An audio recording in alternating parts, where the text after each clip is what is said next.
नांदेड महानगरपालिकेची रणधुमाळी सुरू झाली. आपल्यासोबत शिवसेनेचे नेते आमदार हेमंत पाटील आहेत. भाऊ, काय सांगाल? नांदेड महानगरपालिकेची रणधुमाळी सुरू झाली.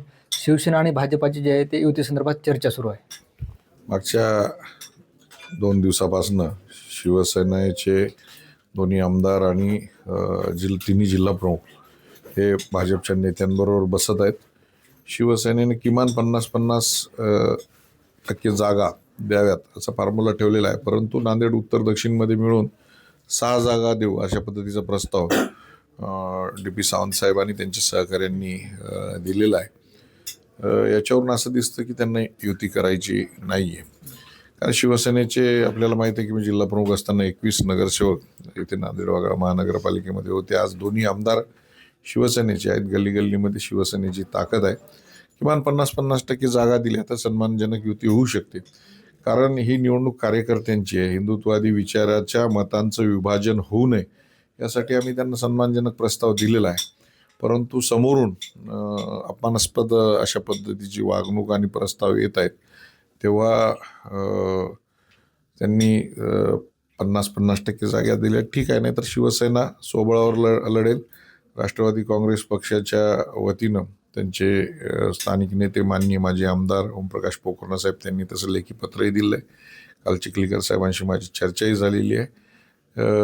जर भाजपबरोबर युती होत नसेल तर शिवसेना आणि राष्ट्रवादी काँग्रेस पार्टी येऊन एकत्र युतीमध्ये ही निवडणूक लढवतील. मात्र शिवसेनेमध्ये कुठेतरी आपल्याला 2 भूमिका पाहायला मिळतात. तुमचे उत्तरचे आमदार बालाजी कलंकर म्हणतात की सकारात्मक चर्चा सुरू आहे. भाजपाने आम्हाला 5 ते 6 जागा दिल्यात, हे अफवा आहे. तर तुम्ही आता 6 जागा दिल्या, अपमानास्पद वागणूक दिली. नाही, शिवसेनेच्या वतीनं बोलणी करण्यासाठी दोन्ही आमदार आणि आमचे तिन्ही जिल्हा प्रमुख हे सातत्यानं जात आहेत. तर त्यांनी जे पहिले आम्हाला ऑफर दिलेली त्याच्यानंतर आम्ही काउंटर ऑफर त्यांना दिलेली की साधारणतः 40 जागा या असाव्यात. महाराष्ट्रामध्ये असा फॉर्म्युला ठरलेला आहे की ज्या पक्षाचे आमदार आहेत तिथं त्या पक्षाला 60% जागा. तरी पण मोठे भाऊ म्हणून आम्ही 50-50% जागाची मागणी केलेली आहे. परंतु 5 आणि 6 जागा मिळत असतील तर निश्चित शिवसेना स्वबळावर लढेल. मग एकडे ही सगळी बोलणी सुरू असताना खरं तर राज्यात भाजप शिवसेनेची युती सुरू आहे. राष्ट्रवादी अलिप्त आहे. मात्र काल तुमचे आणि आमदार चिखलीकर यांची गळाभेट झाली. आमदार चिखलीकर हे युतीचेच घटक आहेत. परवा वाढदिवसाला ते येणार होते, परंतु उशीर झाल्यामुळे ते येऊ शकले नाही. काल त्यांनी घरी त्यांचा सत्कारही ठेवला होता, नाश्त्याला बोलवलं होतं, त्यासाठी गेलो होतो. आणि एक सकारात्मक चर्चा नांदेड शहरातला काहीतरी बदल हवा यासाठी एक ठोस भूमिका आणि निर्णय आम्ही घेणार आहोत. म्हणजे ज्या पद्धतीने भाजपाने तुम्हाला 6 जागाची ऑफर केली, म्हणजे असं आपल्याला म्हणता येईल का भाजपसोबत युतीच्या आशा मावळल्या शिवसेनेच्या?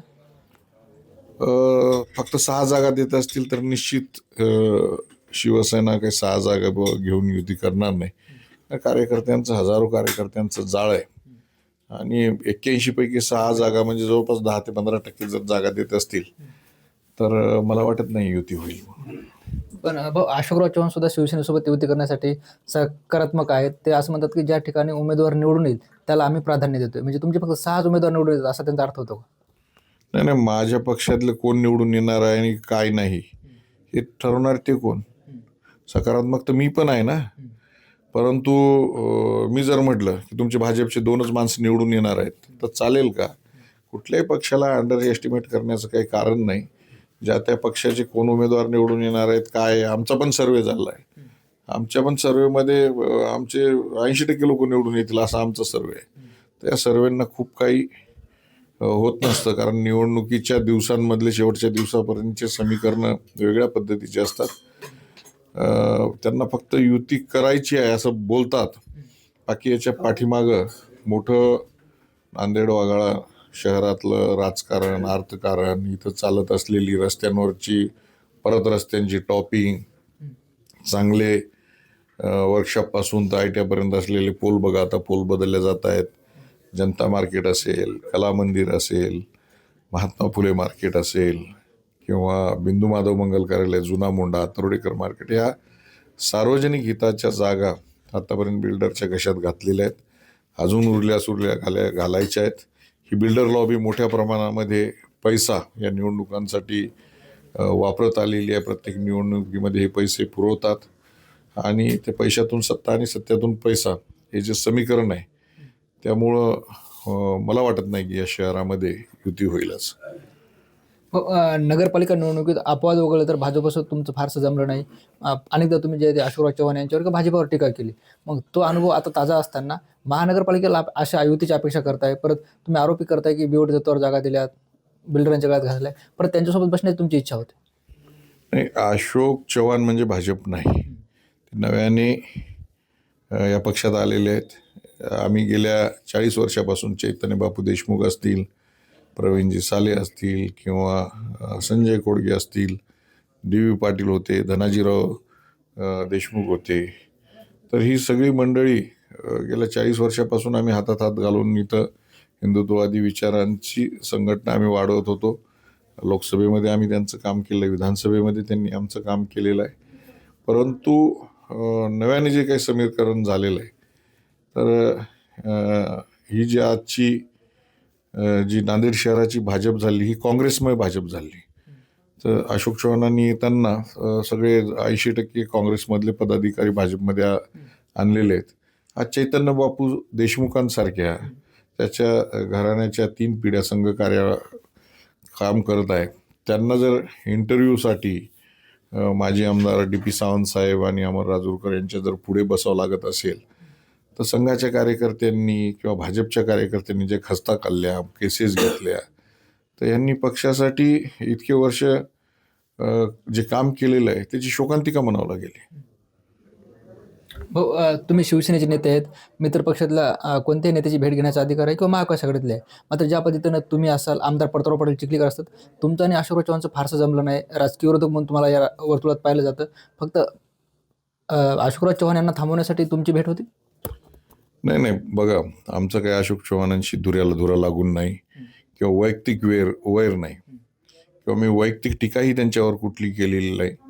विषय ज्या गावामध्ये आम्ही जन्मलेलो आहोत, वाढलेले आहोत, लहानाचे मोठे झालेले आहोत, हे शहर कसं असावं या संदर्भात आमच्या काही भूमिका आहेत आणि सातत्याने सत्ता त्यांच्याकडे आहे. तेव्हा ह्या ज्या भूमिका आहेत त्यांचा स्वीकार होत नाही. आमचा काही अट्टहास नाही. परंतु शहराचं प्राधिकरण 25 वर्षाचा आराखडा असावा ही काही चुकीची गोष्ट नाही. आज शहरामध्ये चालत असताना आपण बघता की सर्वसामान्य माणूस जेव्हा मोटरसायकलवर जातो, ट्रॅफिक जॅमचा त्याला मोठ्या प्रमाणावर सामना करावा लागतो. रस्त्यावर रस्ते होत आहेत. चांगले लाईट्स असताना परत काढून नव्याने पोल बसवले जात आहेत. ज्या काही सार्वजनिक हिताच्या जागा आहेत त्या खाजगी बिल्डरला विकल्या जात आहेत. तर शहरातल्या नागरिकांनी जगायचं कसं हा प्रश्न आहे आणि या मुद्द्यावरून त्यांचे आणि आमचे मतभेद आहेत. तर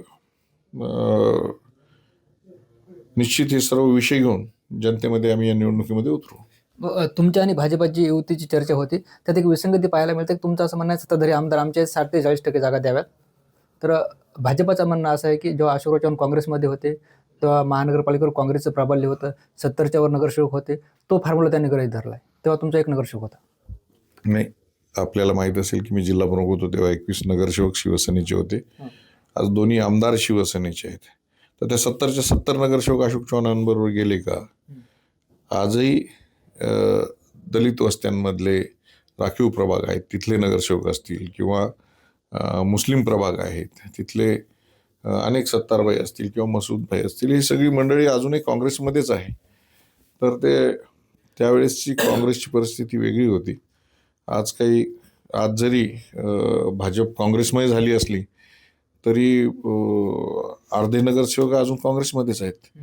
त्याच्यामुळं हे काही समीकरण होऊ शकत नाही. शेवटचा प्रश्न विचारतोय. खरं तर तुम्ही दक्षिणमधून आमदार राहिलेत, नांदेडचे शिवसेने जिल्हा प्रमुख राहिलेत.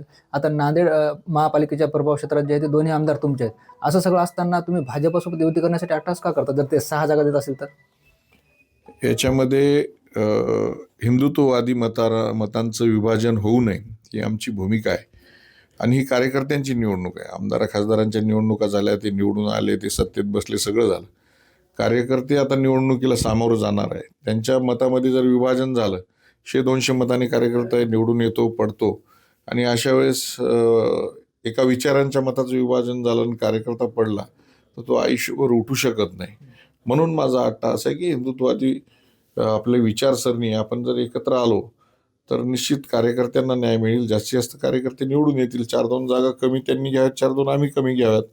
मी तर 60-40चा फॉर्म्युला मागे घेऊन 50-50% फॉर्म्युला त्यांना दिलेला आहे. 50% आपण घ्या, 50% आम्ही घेऊ, परंतु ते मानण्यास तयार नाहीत. पण निश्चित शिवसेना काही अपमानास्पद असं काही फक्त 6 जागा 81 पैकी घेऊन आम्ही हा फॉर्म्युला काही स्वीकारणार नाही. शिवसेना स्वबळावर लढेल. म्हणजे नांदेडमध्ये शिवसेना भाजपसोबत नसेल तरी शिवसेना आणि राष्ट्रवादी सोबत असेल. निश्चित तशा पद्धतीचं लेखी पत्र सुद्धा स्थानिक माजी आमदार ओमप्रकाश पोकर्णा साहेब यांनी दिलेलं आहे. चिखलीकर साहेबांनी सुद्धा सकारात्मकता दाखवलेली आहे. त्या पद्धतीने निवडणुका होतील. निश्चित आपण बघतो आपल्यासोबत होते शिवसेनेचे नेते आणि विधान परिषद सदस्य आमदार हेमंत पाटील. नांदेड महानगरपालिकेची रणधुमाळी सुरू झाली. भाजप आणि शिवसेनेत जे आहे ते प्राथमिक बैठक झाली. मात्र भाजपाकडून केवळ शिवसेनेला 6 जागांची ऑफर देण्यात आली आणि ही अपमानास्पद आम्ही खपून घेणार नाही. पर्यायी व्यवस्था म्हणून जे आहे ते राष्ट्रवादीसोबत आम्ही जाऊ आणि निवडणूक लढू, असं सुद्धा आमदार हेमंत पाटील यांनी स्पष्ट केलं आहे. ज्ञानेश्वर लोंढे, TV9 मराठी, नांदेड.